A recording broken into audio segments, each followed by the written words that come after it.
Legend of Zelda. The United Kingdom. Two peas in a pod, really.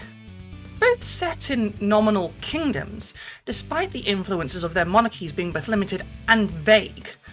Both places where anything useful you buy breaks after just a few uses.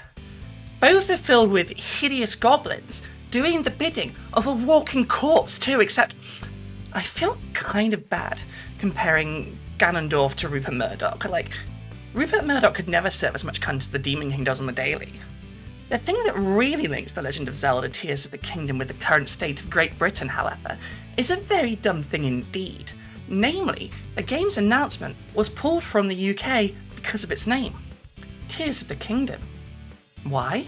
Because 4 days prior to this announcement, Queen Elizabeth II, the long-running monarch of the United Kingdom, presider over the Mau Mau Rebellion and other such war crimes, mother of nonces and breaker of equality laws, the country's most overpaid horse girl, well, she died, bit the dust, she's shuffled off this mortal coil. I mean, she shuffled off into a big box that everyone looked at. People went on a big queue over days to look at it, but she still wasn't there anymore at the end of it.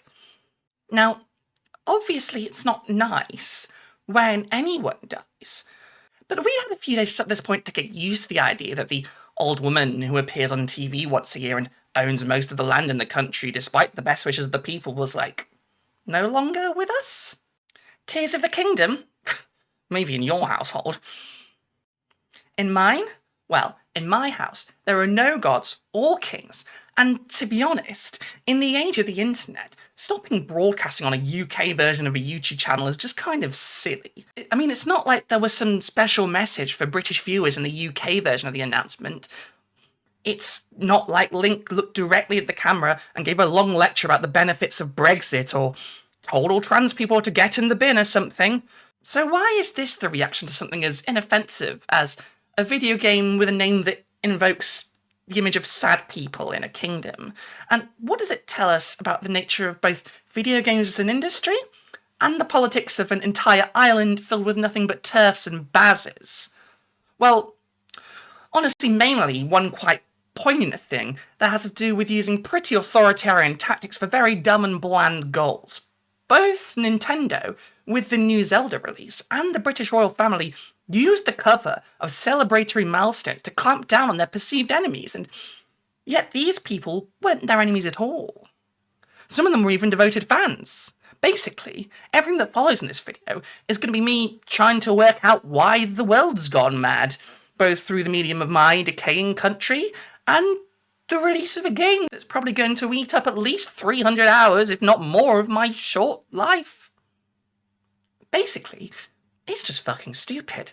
But occasionally, the world is horrible, the Cha-Cha guy got robbed at Eurovision and I'm still salty about it, and your country wants to kill you, which I'm more salty about, if I'm honest. And sometimes you just got to try and get rid of all of that, just find enlightenment, send to yourself, and point and laugh at it so you don't cry. So, we're going to be doing that today. So, if you too would give Britain nil point at Eurovision, stick around. And for those of you who come here often, hello again. Remember me? I am Brigitte Empire, science and culture correspondent for the Daily Telegraph, the only newspaper in Britain whose staff cried absolutely no tears for the United Kingdom at all when the Queen died. And that wasn't because they thought the Queen's death was the announcement of a new Zelda game instead of the actual death of a monarch. No, dear viewers, it's because they haven't had tear ducts for at least... how long has it been since the Civil War? Since a long time, basically. I was asked to cry for our entire staff on behalf of the whole office, but frankly, I couldn't give two shits whether an old woman in a hat filled with sacred jewels she stole from the people her ancestors killed all over the world is dead or alive. I'm more likely to cry at Tears of the Kingdom itself.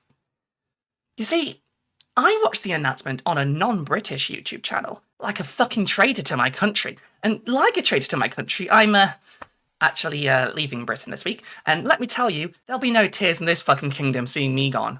You see, I'm a trans woman in the UK, which means everyone from J.K. Rowling to Keir Starmer to Boris Johnson to Dennis down the pub thinks I should just fuck off. And I'm about to. What a time to be alive. At least somebody on this wretched island got what they wanted. One of the weird things, getting back on track, about the way that Legend of Zelda Tears of the Kingdom was announced and then released, and then the publicity around it happened, was that in the UK, that whole thing aligned weirdly closely to all of our royal nonsense. Like, not only was the game announced like some sort of demonic prophecy not long after the Queen's death, when the whole country had gone fucking insane and every billboard and TV set in the entire country did nothing but flash a black and white picture of what was at that point a dead person's face on it for multiple days, but the game actually came out, properly, a week or so after the coronation of the new monarch of this stupid fucking island, King Charles III, who sadly didn't get roasted once he was properly lubricated and covered in all his precious chrism, but sat on a big gold chair with absolutely ludicrous drip, and he even got his side chick proclaimed queen. Let me tell you, there were tears in the kingdom that day, and not happy ones, no. Every fan of Princess Diana in the entire country was fuming, and with good reason. Not only had Charles made the woman he was cheating on Diana with queen, but now we all had to look at the two of them standing together, looking badly dressed and strangely smug, pretending not to remember that time that Charles told Camilla that he wished he were her tampon so he could be inside her all day. Yeah, you know. When I think about all the psychic damage this country has caused me over the years, tears in my bloody kingdom.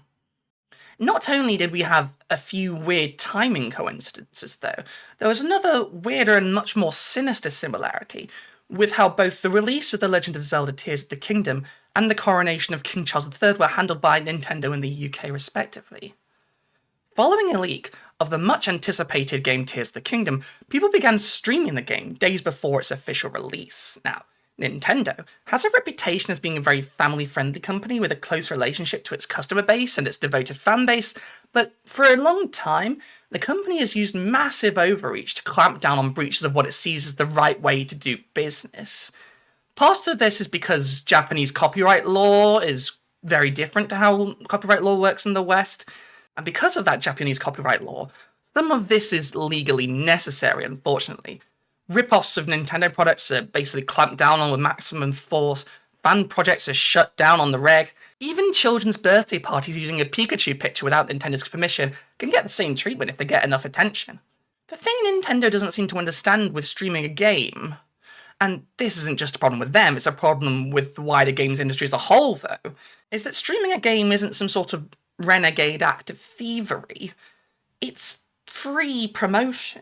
The more people see of this apparent masterpiece of a game being played, the more people will be tempted to buy it. I know I was. It's free publicity. And you didn't even need to pay these people to showcase your game for you. Yet, you're shutting them down? Why? Free advertising, let them cook, Jesus. In their desperation to clamp down on these rogue streamers, Nintendo actually ended up getting a streamer banned for a pre-approved preview of Zelda gameplay, an advertising spot Nintendo itself had actually organised, arranged, and paid for. Alana Pierce, who you might know from, well, everywhere, but maybe Funhouse specifically, had her Twitch stream taken down for doing exactly what Nintendo wanted. And wouldn't you know it, there was a similar case like this in the coronation of King Charles III in the UK. On the day of the coronation of Charles, a man named after the last king who had his head chopped off, which I mentioned for absolutely no reason whatsoever, an Australian woman, widely known as a royal superfan, went to watch the coronation of her beloved gold-wearing idiot, good old Charlie boy, and, for her sins, was arrested and held in police custody for 13 hours, missing the entire coronation and gaining a lot of trauma for the crime of doing exactly what the royal family wanted people to do in the first place. Her crime? Standing near some protesters from Just Stop Oil, another group who also shouldn't have been arrested, but who the Metropolitan Police had decided beforehand were their enemies. Honestly, it wouldn't have mattered who she was standing next to. The protest group Republic were all arrested before they even got their signs out the back of the van, despite having pre-arranged the protest and actively worked with the police to coordinate it and get approval. I mean, that was obviously their first mistake, but it's never too late to learn not to trust the cops. Waiting for the coronation to begin, and next minute I realised that the police had just swooped in and started grabbing a whole heap of people. They handcuffed me straight away and then pulled me out of the crowd and put me against a barrier with a whole heap of other protesters. I kept trying to explain that I just wasn't part of this group. I always tried to just think, oh, well, surely there's going to be someone soon that I can talk to that will just understand that this is all a misunderstanding. And that just didn't come, you know. I was detained for 13 hours. Oh, I mean, it's just been so shocking. I think about, you know, all the things I could have done that day, all the parties I could have gone to, but I chose to attend the coronation and I got to see none of it. People were arrested just for holding signs that said, "Not my king," for heckling, for basically anything but licking Charles's sparkly boots. And apparently that wasn't even enough to get the superfan in question, Alice Chambers, from getting thrown in the slammer for 13 hours. Alice was arrested on suspicion of potential to cause a breach of the peace, along with 12 or so other people, at 9 a.m, and since the protesters she had been standing near hadn't started their protest yet, she had no way of knowing who they were or what they were there for. She'd been there since 7 a.m, so you couldn't have asked for a better example of the kind of person expected to be fawning over the coronation. The thing is, Just Stop Oil shouldn't have been arrested either. In fact, this whole thing is a result of the increasingly authoritarian environment in the United Kingdom and the deeply illiberal attitude of not just the current government, but all major parties against peaceful protest and public demonstrations of political will.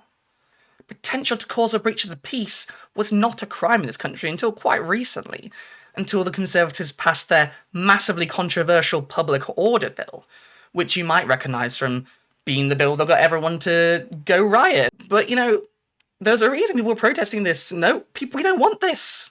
No, who wants this? Who asked for this? This Public Order Bill criminalised everything from disrupting everyday life to causing a public nuisance. Essentially any form of protest the government decides isn't the kind of thing they enjoy seeing. And you may wonder what forced the government to make this ridiculously authoritarian step. And basically, it's just because climate protesters were peacefully protesting for climate change, blocking roads, sticking themselves to buildings, throwing soup at things. You know, no one was killing anyone, no one was hurting anyone, but that wasn't enough. The days of some people getting to work was interrupted, and that is inexcusable. And after all this, the way that the bill was worded makes it hard to tell when a protest would start to get illegal. Like, the wording of what makes a protest illegal is now so vague and weak that you could use it for almost anything. As we saw on the day of the coronation, it's easy to look at Alice Chambers and say that she did nothing wrong, but had Just Stop Oil done anything wrong either? They hadn't even started protesting yet. They were just standing there. Is standing with intent to disrupt a crime now? Well, kinda, yeah. Amnesty International gives a short summary of the bill that you might find useful, which I'll quote from now. If you don't know about these laws, get to know them right now, because you'll likely see them used and abused to clamp down on any dissent in Britain in the near future. Today, the final stages of the Public Order Bill have finally passed the House of Lords. The bill will introduce yet more draconian powers to restrict people's fundamental rights to peaceful protest. We know from history that without protest there is no social progress. These new laws follow hot on the heels of last year's protest restrictions contained in the Police Crime Sentencing and Courts Act 2022. This act introduced new vague and undefined police and government powers to clamp down on any protests, including by one person. Even without the Public Order Bill, protests can now be shut down if they're considered too noisy or likely to be a nuisance. Remember, all these new anti-protest laws will only apply to England and Wales, because policing is a devolved issue, meaning Scotland and Northern Ireland are not affected. In short, this public order legislation will see yet more restrictions to people's rights by 1. Setting a very low threshold to define disrupting protesting. 2. Giving police significant new powers to prevent protests occurring outside of major transport networks, oil and gas and energy supplies. 3. Making locking on a new criminal offence. 4. Extending the use of stop and search powers, including suspicionless stop and search, to protests. 5. Introducing of new protest banning orders that would prevent individuals from attending protests at all. Tears of the kingdom indeed. You know, stop and search, famously something that doesn't work, and that's been proven in the UK as well as in other places. Bringing it back was a controversial move in the first place by the Conservatives. Bringing it back and also to protesters with no suspicion. Can you see how that's going to mainly affect black and brown people?